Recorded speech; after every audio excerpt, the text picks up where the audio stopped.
అందరికీ నమస్కారం. సంసారం ఒక రణరంగం కార్యక్రమానికి స్వాగతం. ఇది కథ కాదు జీవితం. మన ఈ కార్యక్రమంలో చాలామంది అభాగ్యులకు, ఆదరణ లేని వారికి చేయూతనందించి వారి సమస్యలను తీర్చి ఈ కార్యక్రమం నుంచి బయటికి వెళ్ళిన తర్వాత వాళ్ళు తిన్నగా ఉంటున్నారా లేదా తెలుసుకొని వీలైతే బెడ్ తీసి వాళ్ళని దారిలో పెడుతున్నాము. అలా ఈ వారము లత్కోర్ లక్ష్మణ్ గాడి సంసారాన్ని మనం మాట్లాడదాం. చెప్పండి అమ్మ, నువ్వు చెప్పు. ఈ అమ్మాయి పేరు వరం కదా? వరం. చూడండి అమ్మా, ఇది యూట్యూబ్ వీడియో, సీరియల్ అంతా ఏడవద్దు. చెప్పైనా ఏడవమ్మా, ఏడ్చైనా చెప్పు. ఓకే, ఆమె ఏడవనివ్వండి. తరివి తీరా ఏడ్చిన తర్వాత మాట్లాడుతుంది. ఆమె ఏడుపుకు పరోక్షంగా కారమైన మీరు అన్నగారు కదా? అవునండి, అన్నని ఈ లంపటాల్లో దోసింది మీరే. ఎందుకు వదిలించుకుందామనా చెల్లెల్ని? అంటే మీ వైఫ్ తోటి సమస్యనా? ఆమె రోజు పొద్దున తిట్టి కొట్టేదా? లేదండి, అంత సమస్య అంతా వీడితోటే. వీడిని నమ్మి పెళ్లి చేసామండి. ఏం నమ్మారు? ఎంతలా నమ్మించేలా ఏం చెప్పాడు ఈయన? సాఫ్ట్వేర్ జాబ్ అని చెప్పిండు, 70,000 శాలరీ అని చెప్పిండు, బంజారాహిల్స్లో ఉంటానని చెప్పిండు. అన్ని అబద్ధాలు చెప్పేసి తీసుకొని స్లంలో పడేసినాడు. ఆయన అట్లా అబద్ధాలు చెప్తుంటే మీరు చెవులు చాటంతా చేసుకొని వింటూనే ఉన్నారా? ఆ లోతు కళ్ళు, దొంగ కళ్ళు చూసైనా మీకు అర్థం కాలేదా? అది నిజంగా అనుకోలేదండి, అది దొంగ కళ్ళని. తర్వాత అర్థమైంది దొంగ నా కొడుకని. ఆ తర్వాత ఏం చేశారు? పెళ్ళే ఎన్నేళ్ళు అయింది? 10 ఏళ్ళు అవుతుంది. పిల్లలు కూడా ఉన్నట్టున్నారు? పిల్లలు ఉన్నారు, 7th క్లాస్ దాకా చదువుకుంటున్నాడు. అంటే 12 ఏళ్ళు ఉంటాయి ఈజీగా. 10 ఏళ్ల పెళ్ళిలో 12 ఏళ్ల కొడుక అంటే సంసారాన్ని రోడ్డు మీద తీసుకొచ్చిందండి. ఆ తర్వాత ఏ పని పాట చేయకుండా అట్లా తిరుగుతూనే అట్లా ఉన్నాడు. గాలి తిరుగుతూ ఉంటాడు, అయ్యి అంటా ఉంటాడు. ఏదో ఏమనంటే ఏదో ఎంటర్ప్రినర్ అంటారు, పెద్ద పెద్ద పేర్లు చెప్తా ఉంటాడు. గాల్లో మేడలు కడతాడు, రోడ్డు మీద పడేసింది అంత జీవితాన్ని. మీరు హెచ్చరించలేదా?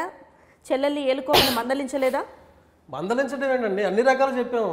చివరికి మీ ప్రోగ్రామ్ తీసుకొచ్చినా కానీ ఇక్కడ కూడా బిల్డప్ చూడండి, యాటిట్యూడ్ చూడండి. నువ్వు చెప్పమ్మా. సాఫ్ట్వేర్ అని చెప్పాడు. ఇప్పుడు చూస్తే ఏం జాబ్ లేదు, ఏం లేదు. చిల్లర ఫ్రెండ్స్తో తిరగడం, రమ్మి ఆడడం. అంటే ఎప్పుడు తెలిసింది వీడు చిల్లర వెదవా అని? ఎప్పుడు తెలిసింది? పురాణాపూల్ బస్తీలో ఉన్నాడు.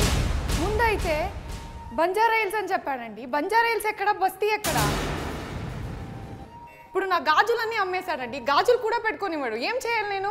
మీరు పెళ్లికి 2 గాజులు పెట్టారు కదా? 2 గాజులు పెట్టాము, మెల్ల పుస్తల తాడు కూడా ఉండేది, అది కూడా అమ్మేసిండు వాడు. ఆ 2 గాజులు అమ్మేశాడా? మొత్తం అమ్మేసిండు. ఒక బియ్యం కోసం 500 రూపీస్ పెట్టుకున్నానండి. అది కూడా దాచిపెడితే అంతే దొంగతనం చేస్తున్నాడు. ఇంకేం చెప్పాలి దీని గురించి? మీరు చెప్పండి, ఏం చేస్తుంటారు మీరు? నేను ఒక ఆంటర్‌ప్రెన్యూర్ మేడం. అంటే పని పాట లేకుండా తిరుగుతుంటారు అంతేనా? చెప్పొచ్చు. బట్ లిసన్, నా డ్రీమ్స్లో అన్నీ వేరే లెవెల్లో ఉన్నాయి ఇట్లాంటి మేడం. గాలి చెప్తా ఉంటాడు. నేను మాట్లాడలేదు కదా, నేను మాట్లాడలేదు. నేను మాట్లాడుతున్నాను కదా మేడం. నెక్స్ట్ నేను ఇలాన్ మస్క్ అవ్వాలి, ఇండియన్ ఇలాన్ మస్క్ అవ్వాలి. చూడు, నువ్వు డ్రీమ్ అవ్వడం, కళలు ఉండడం తప్పు కాదు లత్కోర్ లక్ష్మణ్. కానీ ఆ లత్కోర్తనాన్ని కళలు కనడంలో కాదు, ఆ కళని సాకారం చేసుకోవడంలో చూపించాలి. నువ్వేం చూపించావు? ఆమె కాన్పు చేయడంలో చూపించావు. ఎంటర్‌ప్రెన్యూర్ అంటే ఏం బిజినెస్లు ఉన్నాయి, ఏం యాక్టివిటీలు ఉన్నాయి మేడం? చాలా చాలా ఏం లేదండి, ఖాళీగా ఉంటాడు అంతే. ఖాళీగా ఉంటాడు, ఇంట్లో కూర్చుంటాడు, ఖాళీగా ఉంటాడు. అదే నా నీ ఎంటర్‌ప్రెన్యూర్ అంటే, సెల్ఫ్ ఎంప్లాయ్మెంట్ అంటే. మేడం సెల్ఫ్ ఎంప్లాయ్మెంట్ అండి మేడం. నేను ఎంప్లాయ్మెంట్ ఇస్తున్నా మేడం. ఎవరికి? ఎవరికో. దాంతో పాటు వాళ్ళకి గిఫ్ట్లు కూడా ఇస్తున్నారు కదా, రిటర్న్ గిఫ్ట్లు. ఈ లత్కోర్ పల్లకి ఏమైనా సాక్ష్యాధారాలు ఉన్నాయి మీ దగ్గర? ఉన్నాయండి, ఉన్నాయి. వీడు ఎవరితో తిరుగుతున్నాడు మొత్తం నా దగ్గర ఉంది ఆధారాలు. చూపించండి మేడం ప్లీజ్, నమ్మకండి మేడం. నోరు మీద చూపిస్తున్నావు, మొత్తం నీ బండారంతా బయటపడుతుంది. ఆగు.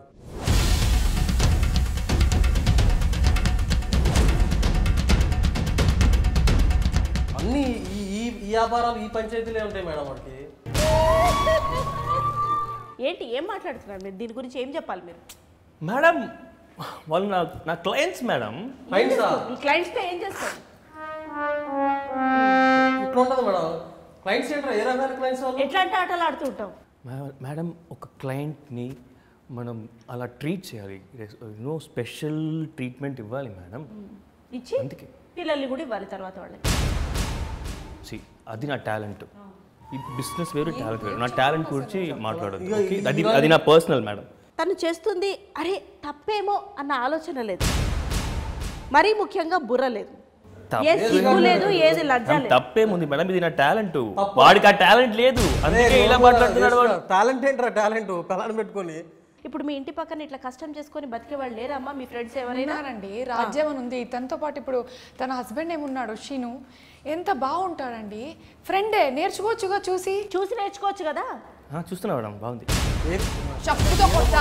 బాగుందండి, ఏం బాగుందా?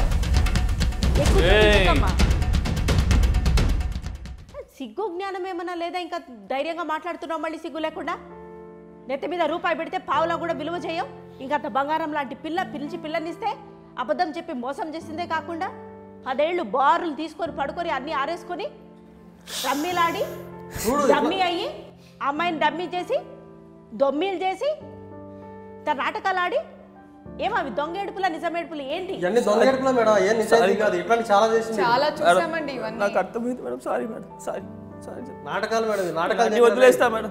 కాదు లత్కోర్ లక్ష్మణ్, నువ్వు ఇప్పుడు సారీ చెప్పి తప్పించుకోవడానికి లేదు. దీని తర్వాత నువ్వు అడుగు వేసుకోవాలా, మనకి తగ్గట్టు మన పని చేసుకోవాలా. ప్రతి ఒక్కళ్ళు అక్కడికి వెళ్ళిపోతే ఇంకా ఇంకేంటి? ఓకే మేడం, సరే మేడం. ఇప్పుడు మనం ఒక నేరస్తుడికి, ఒక కర్కోటకుడికి కూడా మనం ఒక ఆఖరి అవకాశం అనేది ఇవ్వడం జరుగుతుంది. అది మనం సామరస్యంగా సమస్యని మనం సాల్వ్ చేసుకోవాలి. ఎందుకంటే ఇది వివాహం, 2 జీవితాలు. ఎట్లాగో అట్లా ఇక్కడి నుంచి అయినా బాగుపడుతుంది. పిల్లాడి ముఖం చూసైనా, అదిగో పాప అమ్మాయికురాలు ఆమె ముఖం చూసైనా మనం ఆగాలి. ఏది చేతిలో చేయేసి లేదండి, చాలా సార్లు ఇలాంటి పంచాయతీలు అయిపోయింది. ఇలా చాలా సార్లు కాదమ్మా, చాలా సార్లు అయిపోయింది. కానీ ఇట్లా ఎప్పుడైనా వంగాడమ్మా? వంగలేదు కదా. ఏది చేతిలో చేయేసి ఒక్క ఆఖరి నా కోసము ఒక్కసారి చూడచ్చు. కాదు, నువ్వు 100% మారుతానంటేనే మేము ఒప్పుకుంటుంది, లేకపోతే ఒప్పుకోం.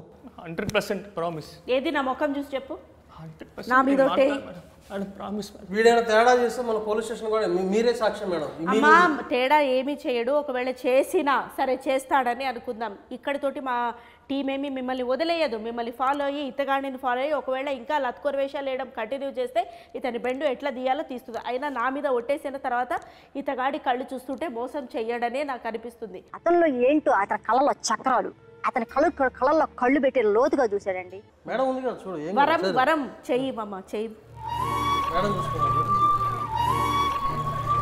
ఐఎమ్ సారీ శ్వేత. శ్వేతనా?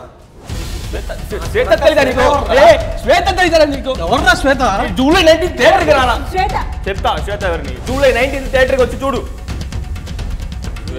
శ్వేత తెలీదు. ఇది కథ కాదు జీవితం.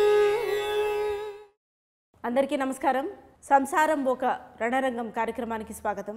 ఇది కథ కాదు జీవితం.